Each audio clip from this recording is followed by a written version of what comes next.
Hey there, it's Deanne. How are you? Happy Monday. Nope, happy Tuesday and happy December the 1st. Can you believe it? I can't believe it's December. So I wanted to bring you this live and I wanted to do this for the next 4 weeks. It's basically 4 weeks to brain retrain. So you can prepare yourself to actually have a really great 2021, be able to set some really great goals and have a successful year. I think we're all looking for a more exciting and better, happier year next year. So I'm going to go over some tips, and then I also want to talk about why I'm calling it the brain retrain. So the way our brain works is as we grow up, things happen to us, actions, occurrences, and we make a story around those things. And then an emotion is connected to that story. So it can be a happy emotion, it can be happiness, or it can be something negative, sadness, frustration, low self-esteem. So what we want to do is we want to make sure we have more positive ones and less of the negative. What happens is as we go through life, sometimes a trigger, something, somebody's voice, some specific action, maybe a look from somebody, that can be a trigger and that can take us back to that first time that we experienced that, and it takes us right into that same emotion. So if that was a negative emotion, that negative emotion will come back up. And that emotion can actually be a barrier that can prevent us from reaching our goals, from being truly happy, stopping us from trying new things. So those are the things that we want to get rid of. And that all kind of circles in with negativity. Negativity can be a really damaging thing. If we have a lot of negativity in our life, it's very hard to move forward, to set goals, to reach goals, and to be successful and happy. So we're going to talk a lot about negativity, and that's something I'll bring back in at the end of this live today, talking about 2020, because that's been a big issue for people this year. So I want to tell you a story before I go into the first tip. And when you start to hear this story, you're probably going to wonder what kind of tip's going to come out of this, but there is a reason for it. And it'll probably be about 15 minutes, so hopefully you have time to listen to the story. So basically, most of you who know me know I grew up in a small town in Georgia. And growing up, you always wonder, what kind of life am I going to have? What's my future like? What's going to make me happy? And you're kind of told as a young kid that it's all about going to college and finding a good job, finding that, soulmate or that special guy, getting married, having a family, living happily ever after. So that's kind of what you go through life, assuming that that's good. Those are going to be your goals. You're going to have that timeline, and that specific timeline is then you're going to be happy once you get all those things. So went to college, graduated. That's number one, checklist. Number one off the checklist. Number two is trying to find a job. And I, had a hard time finding a job right out of college that I really liked. I actually really loved teaching aerobics, loved it so much. I was an athlete in college. I played basketball and softball. So it was just, a wonderful thing, working out and teaching people how to be healthy, right up my alley. So one day I remember talking to my mom on the phone and being like, oh, I love it. My aerobics is so awesome. I'm teaching at several different studios. Absolutely love it. Silence. She's like, well, what's your career going to be? And so at that time, if I knew then what I know now, the health industry, is a very lucrative career. So I probably would have kept going with that. But I was like, okay, that's not a career. I got to find a career. So decided to go back to school. So I went back to school for several more years. And I remember specifically, I was in PA school, and one night a group of our friends were out at a bar having a good old time. And we started talking about the future and where we were going to be and what specialty we were going to go in. And somebody asked me, name 20 things that make you happy. I was like, well, first off, is this what we really to be talking about at the bar? And second off, I couldn't really think of anything. I was like, whoa, I think my mouth dropped open. At the time, all I was doing was getting up and working out. I was going to class. I was coming home and I was studying, and then I was going to bed and doing the same thing every day. So I came up with two things: exercise and travel. So I was kind of I don't know. I was like, wow, I can't believe I can't think of anything more. And other people were, spitting out things. And then she asked me, well, tell me about travel. Like, what makes you love travel so much? I was like, well, it's like a vacation. You get away from your normal life and you can do fun things. I was like, wow, is that all I can think of?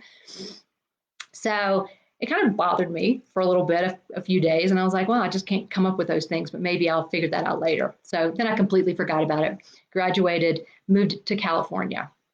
And I'll tell you one reason I moved to California is because the guy I was dating during PA school lived in California. And at the time, we had actually broken up, but I was looking at my timeline, my happiness timeline. And next on the timeline was actually to get a job, but then to find, your man. So I moved out there, found a great job, a job in orthopedics, doing surgeries, doing total hip and total knee replacements, and absolutely loved it. So the next was find the guy. Well, it didn't work out with that guy. So I kept dating other people. That's next on the timeline.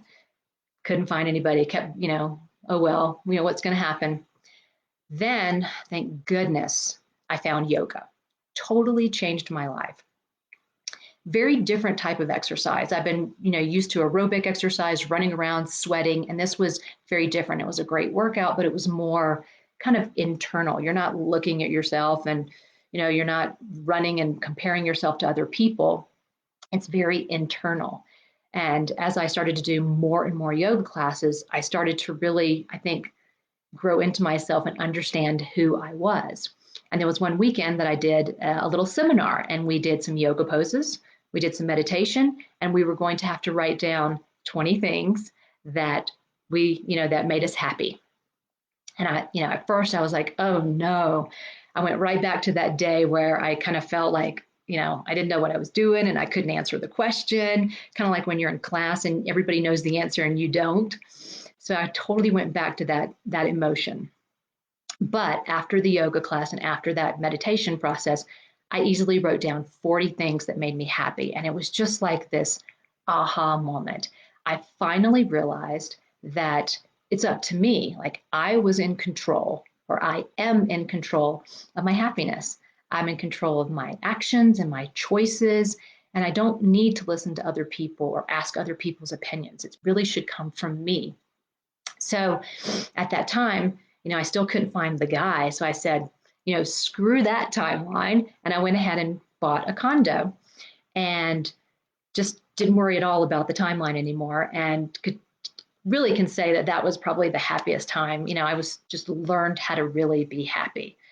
So you're asking, like, what does this have to do with setting goals? You have to know what makes you happy in order to have a happy and fulfilled life. Not necessarily to set goals, because I certainly set goals, throughout my life and could reach my goals. But when you're really talking about finding things that really make you happy and fulfilled, then you really need to know those little things. And they can be little things. They don't have to be, they don't have to cost money at all. So let's bring this into 2020. So this year was a very trying time for a lot of people for a couple of reasons. One, when the pandemic hit, it took us all out of our comfort zone. It took us out of our regular day-to-day, habits and routine. And that can be very hard for people because, people want to be comfortable. Number two, there was this on the news, you would hear that there was this horrible virus. It was killing people. It killed people in China. It was moving to the US. It was going to spread over the US. It just sounded dreadful. It was going to kill people, and we didn't know a lot about it. So, of course, that is just full of negativity. So people are starting to lose their jobs. They're getting out of their routine, and all they're hearing is negative things, negativity. I totally fell into this hole. I wasn't working anymore, and I couldn't see patients face to face. And so I was watching the news a lot. I started watching CNN all the time, and I got to where I couldn't sleep at night. I was worrying about things, worrying about my job, worrying about money.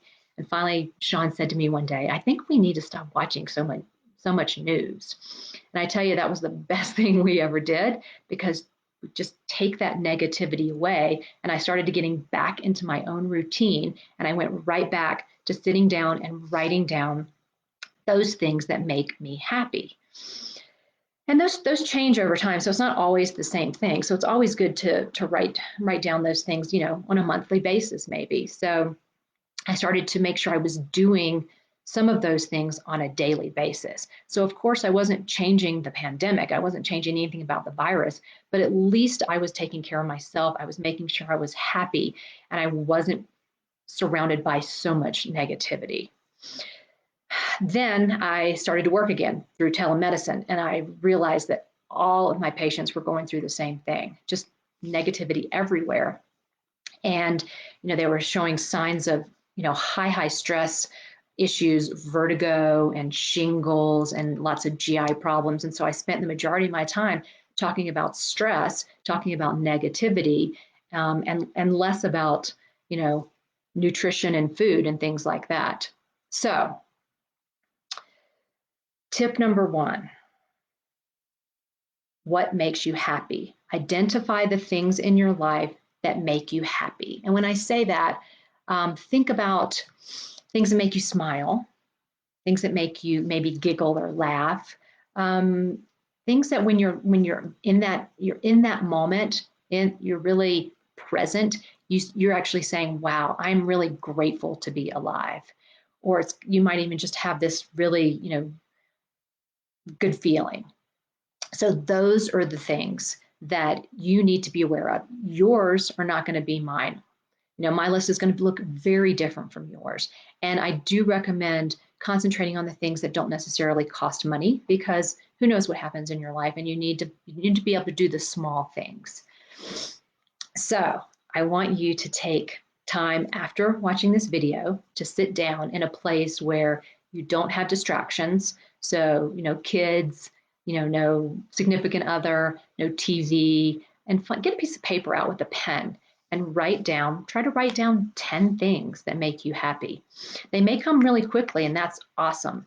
If they don't, and if it's like back when somebody asked me when I was back in school, take some time. It may take 2 or 3 days to really, think about it. Think about, again, like, last time you laughed, what were you doing when you laughed? And I'll give you some of the examples off of my list to give you a better idea. A couple of things, and these are going to be, they might be weird to you because they're not your things. My top one is probably water. I love the sound and the look of water. So I know that I need to live near an ocean, a river, a waterfall. Water relaxes me. It calms me down. It is a very positive thing for me. That's why I live 2 blocks from the beach. I pretty much try to go down the beach every single day, and just looking at the water can be, cathartic to me. It's wonderful. And then I have a couple of things that I do, that's exercise in the water. So I love paddleboarding. I love scuba diving. The fact that I can be in an environment where I'm not supposed to be, underwater, and I can see all the beautiful animals and the fish and the whales and things like that. That's amazing to me. That just gives me that wonderful feeling. Other things for me, I love to eat. So I love to go to the farmer's market, get food, cook food, things like that. So it can be very small, kind of maybe you would think insignificant things, but when they're a part of your life, it's really important. It's going to be a positive thing in your life. It's going to be something that calms you down, and it's going to be something that helps you move forward and reach your goals. All right, so I hope that I don't see any questions. So I hope that what you can do is, if you have any questions or you want to share your list with me, please comment below. I actually would love to do a Zoom with a group of people that end up following these videos, so we can actually have more interaction, so people can share their own feelings, their own thoughts, and it's not just me talking and giving you points, but you will see later on why this is so important. This is that first basic step that you really need to do in order to move forward in 2021. So sit down, make your list, and I will see you on Friday. I will post the time that I'll be on live. All righty. So great to see you. Have a wonderful Tuesday and a wonderful rest of the week. Bye-bye.